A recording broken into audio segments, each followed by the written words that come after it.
Hi, here we have a Digi C1 phone. It's been very good for around 5 years and now it's time to replace it.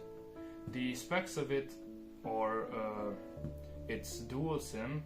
It has a 5.2 inch display. The resolution is 1280 by 720. It has a quad-core 1.5 GHz processor. It can do 3G and 4G internet. It runs on Android 8.1, has 2 GB of RAM, 16 GB of storage, and the camera is 8 megapixels. It also has a fingerprint sensor and the battery is 4000 milliamp hours. And here we have the Redmi A3. Let's open it.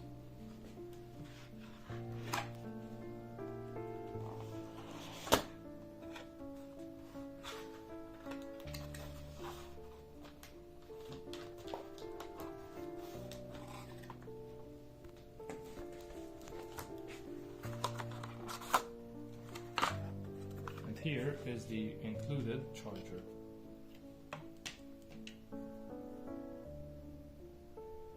No. They also give the SIM card remover. And here is the included USB Type-C cable. It's Type A and the other end is Type-C. There is no charger included.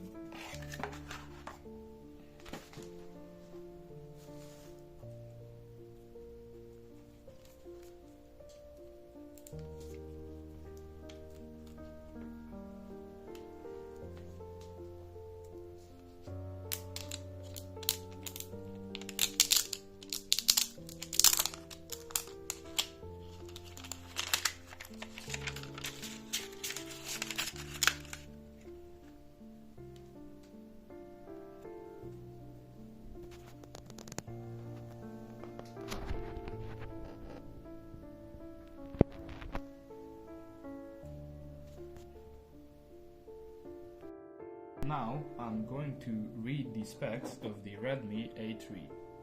The processor is a MediaTek Helio G36, which is an octa-core, so 8-core, 2.2 GHz processor. You can buy this phone with two options. One is with 64 GB of storage and 3 GB of RAM, and the other one is 128 GB of storage with 4 GB of RAM. This is the 64 GB of storage version. The one that has 4 GB of RAM also has a feature where it can use some of the storage space, exactly 8 GB, to use as RAM, so if the main RAM fills up, the phone doesn't crash and it becomes much slower but still works. It is 168.4 millimeters tall, 76.3 millimeters wide, and 8.3 millimeters thick. The display is a 6.71 inch dot drop display, which is 1650 by 720. It has a 268 ppi, which is parts per inch. The contrast ratio is 1500 to 1. The color depth is 8 bits. It has 500 nits of brightness. It can also do 90 Hz refresh rate instead of the normal 60.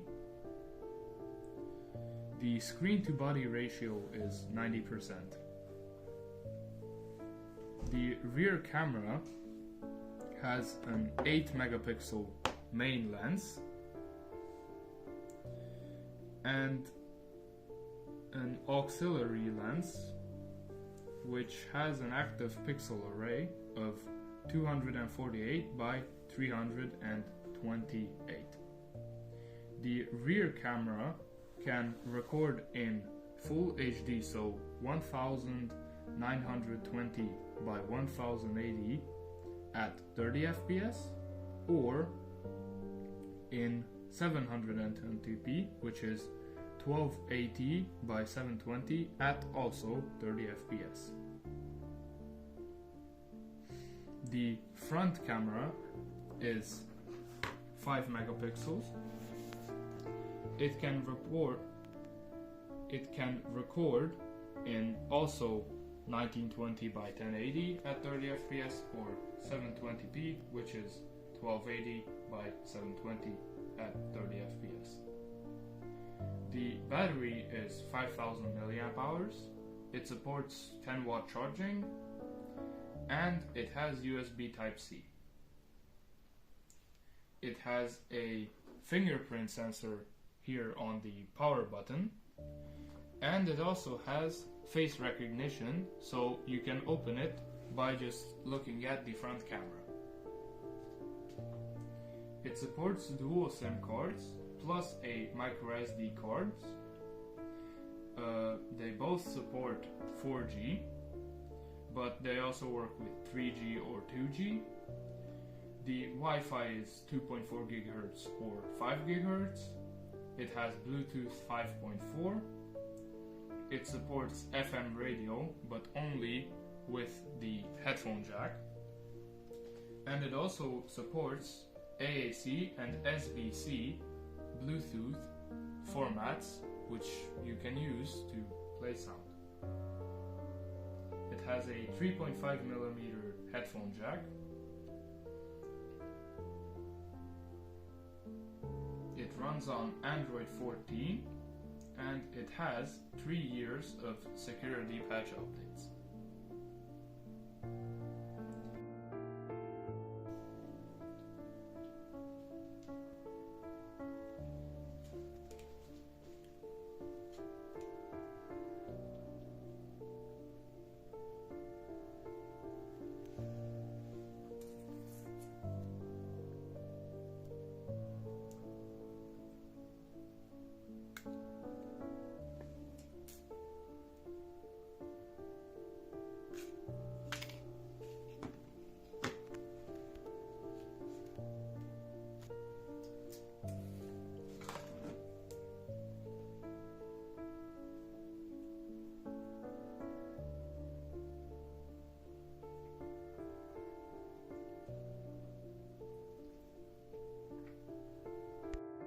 So it took us quite a bit of time to find out how you can remove it. You have to pry at it from almost the screen, then it comes off, and here is where the SIM cards are. So now we took out the SIM card, and let's put it in.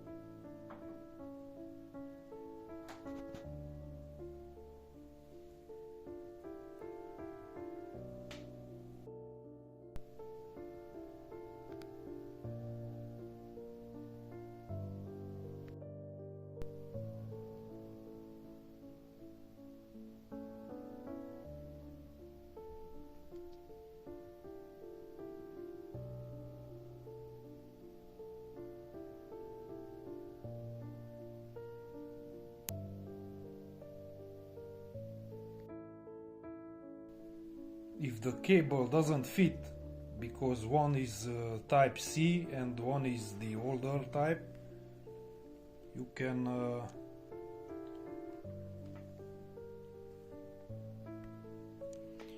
use Bluetooth to copy them over. So now it says to open the Google app.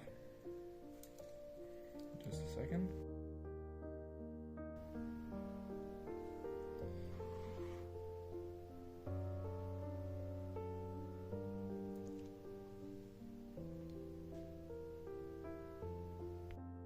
So if the other phone has Google Voice Assistant, you can say, "Okay Google, set up my device," or you can go into the Google app and search this up. It will open this menu. It says that the first step is to turn on Wi-Fi or Bluetooth on both phones.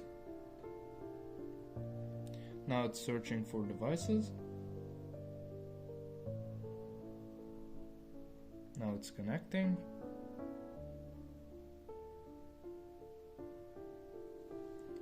They are the same shapes and the same numbers.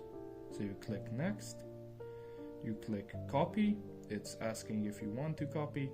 And now it's going to copy all of the Google info from this phone to the new one.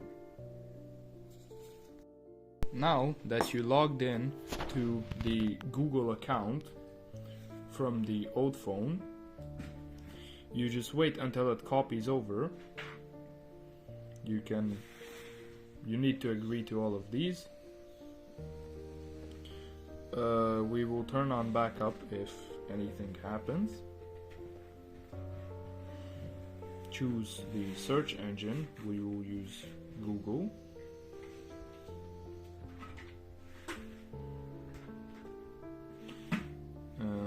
We won't set a password.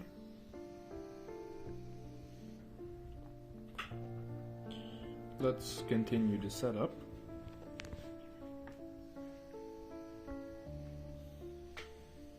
We don't need Google Assistant. Skip.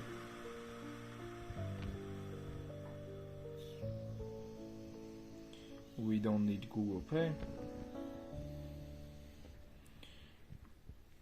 And for us, that's all.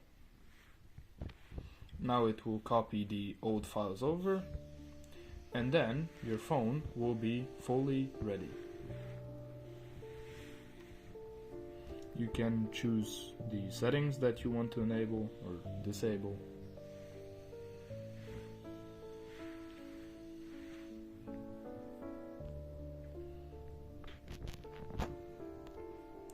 And now, when that's finished, your new phone will be fully set up. It still has to copy some files over, but now you can use it. And that's how you can set it up very easily. If you have a phone that also has a Type-C charger, so you don't need to use Bluetooth or Wi-Fi, then you can use a cable, because that way it will be much faster.